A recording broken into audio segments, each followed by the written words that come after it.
La loi nous a été donnée pour nous faire comprendre ce qu'est le péché. Romains 7,7. Je n'ai connu le péché que par la loi, écrit l'apôtre Paul. Par exemple, si la loi n'avait pas formulé ce commandement, tu ne convoiteras point, comment aurais-je pu savoir que convoiter est un péché?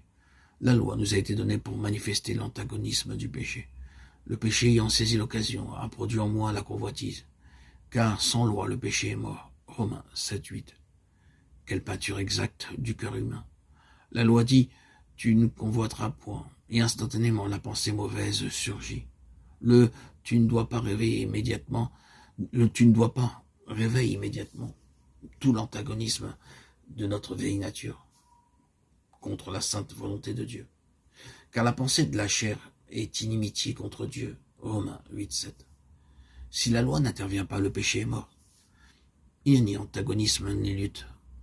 Chacun suit les désirs de son cœur et de ses pensées. Il n'y a point de combat. Mais que la loi de Dieu se dresse devant l'homme et que celui-ci essaie d'y obéir. Aussitôt le péché manifeste sa présence et incite à commettre des actions contraires aux exigences de la loi divine. La loi est donc donnée pour manifester cet antagonisme intérieur qui sommeille en nous et s'élève contre la loi de Dieu. La loi nous a été donnée pour nous conduire à la mort. Autrefois, j'étais sans loi et je vivais. Mais quand le commandement est venu, le péché a pris vie, et moi je suis mort. Romains 7,9. Autrefois, je croyais que tout allait bien, je vivais dans l'insouciance et le péché. Lorsque survint le tu dois ou tu ne dois pas de mon Créateur, aussitôt quelque chose s'éveilla en mon cœur, qui s'éleva contre la loi divine, et j'ai découvert que j'étais sans force pour résister au mal et obéir à Dieu. Le péché, prenant occasion de la loi, affirmait sa puissance et ses droits sur moi.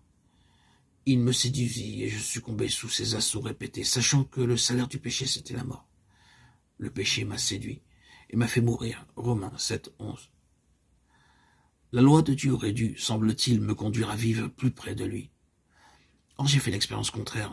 De chute en chute, je devins toujours plus vulnérable au péché. Aujourd'hui, je suis plongé dans l'abîme du désespoir. Ce qui aurait dû me faire vivre m'a fait mourir. La loi fut donnée pour manifester le péché dans toute sa laideur. La loi est sainte, le commandement saint, juste et bon. Romains 7,12. Et cependant, il semble que ce soit par le moyen du commandement que le péché atteigne le maximum de gravité. C'est le commandement qui me révèle son abominable domination et l'esclavage où je gémis sans pouvoir le briser. C'est effectivement par la sainteté de la loi que le péché est manifesté comme péché. Quelles sont merveilleuses les voies de Dieu pour révéler le péché à sa créature et son besoin d'un sauveur. Pour que le péché soit haï, abhorré, il faut d'abord qu'il soit vu tel qu'il est. Et ce n'est que lorsque l'homme s'est perdu qu'il sent le besoin d'un sauveur.